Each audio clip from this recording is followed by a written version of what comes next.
Penguin World, the warmth within. In the southmost edge of the earth, where the sky meets endless white and silence stretches farther than sight, there lived a colony of thousands. Penguin World was not gentle. The winds did not negotiate, the ocean did not forgive hesitation, the ice did not soften for uncertainty. Strength was not optional. And so, most families in Penguin World raised their young with urgency. At the very center of this vast colony lived a small family, unnoticed by many, but destined to shift the rhythm of the world around them. The father was Arlo, steady as ancient ice, quiet as snowfall before a storm. The mother was Mira, perceptive, warm, and deeply attuned to what could not be seen. Their daughter was Luma, bright, energetic, eager to prove herself. And the youngest was Piko, small, sensitive, and unusually aware of everything he felt. From the beginning, Piko sensed the world intensely. He felt the sting of the wind more sharply. He noticed the distance between himself and faster chicks. He sensed disappointment even when no one spoke it aloud. In a colony where survival depended on speed and strength, sensitivity looked like weakness. Other chicks ran across the ice. Piko watched first. Other chicks leapt toward the sea. Piko listened to the waves. Other parents responded quickly. They corrected. They compared.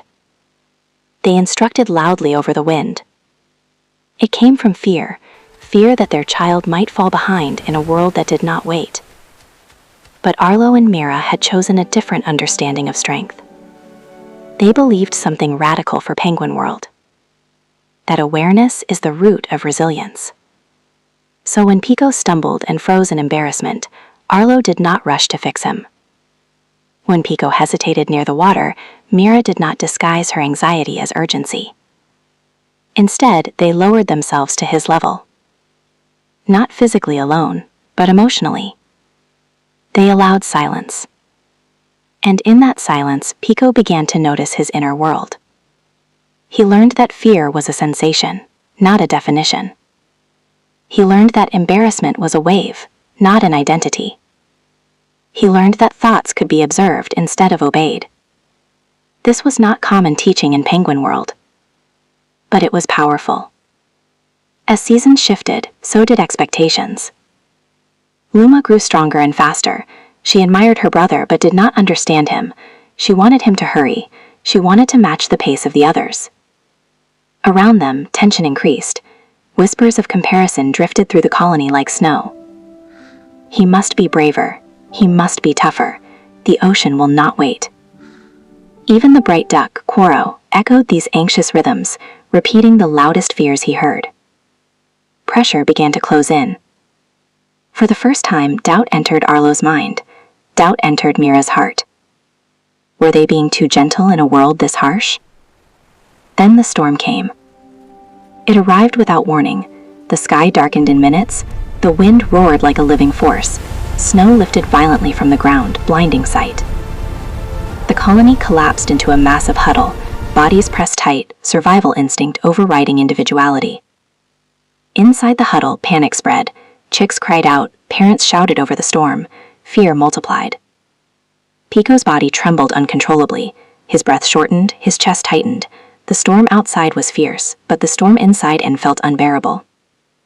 In that moment, Arlo faced the true test of his belief. He could silence Piko quickly. He could demand bravery. He could overpower fear with force. Instead, he chose presence. Arlo steadied his own breath. Mira softened her gaze. They did not deny the storm. They did not deny Piko's fear. They modeled calm. And something extraordinary happened. Piko's trembling did not stop immediately, but it slowed. His breath, once chaotic, began to mirror theirs. The storm raged for hours. Yet within that small circle of 4 bodies, a different climate existed, not of ice, but of awareness. That night, when the sky cleared and stars returned, something fundamental had changed. Piko had survived not by being pushed, but by being guided inward. he discovered that fear could be observed. And weeks later, the ocean called the young ones forward. The water shimmered under pale sunlight, vast and unforgiving. This was the moment every chick must face. Some were pushed into the sea before their hearts were steady. Some were held back, suffocated by their parents' fear. Piko stood at the edge. His old hesitation returned, but it felt different now. It was not overwhelming. It was noticeable. He watched the waves rise and fall. He felt the cold spray against his feathers. He felt fear. And then, instead of resisting it, he allowed it. He breathed. Arlo and Mira stood beside him, not rescuing, not commanding, trusting. Trusting that awareness would lead to courage. The first step was small. The second step shook. The third step met the wave. The ocean swallowed him briefly. The colony gasped. But beneath the surface, something remarkable unfolded. Instead of thrashing blindly, Piko remembered. He remembered the storm. He remembered the breath. He remembered that fear was a sensation, not the master of his body. His movements steadied. His body adjusted. And slowly, gently, he floated. Not because someone forced him, but because courage had risen from within. Silence spread across Penguin World. Parents saw something they had not considered before. Strength born from pressure looked rigid. Strength born from awareness looked fluid. Over time, small changes appeared.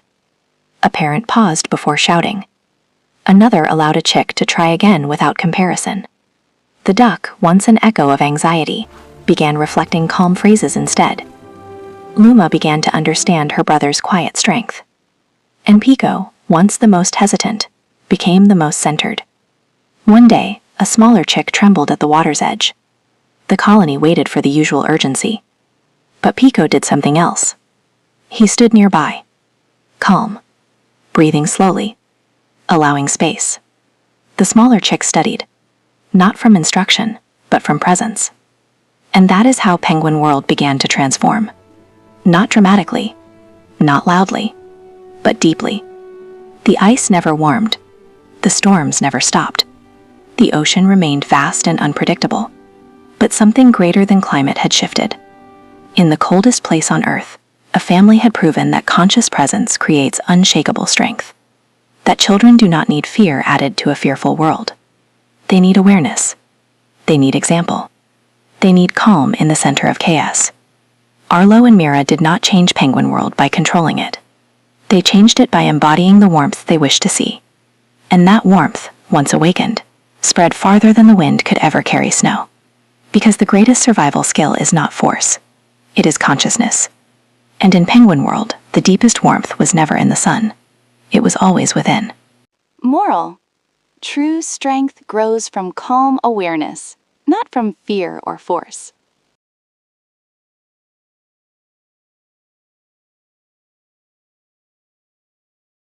Thank you for watching.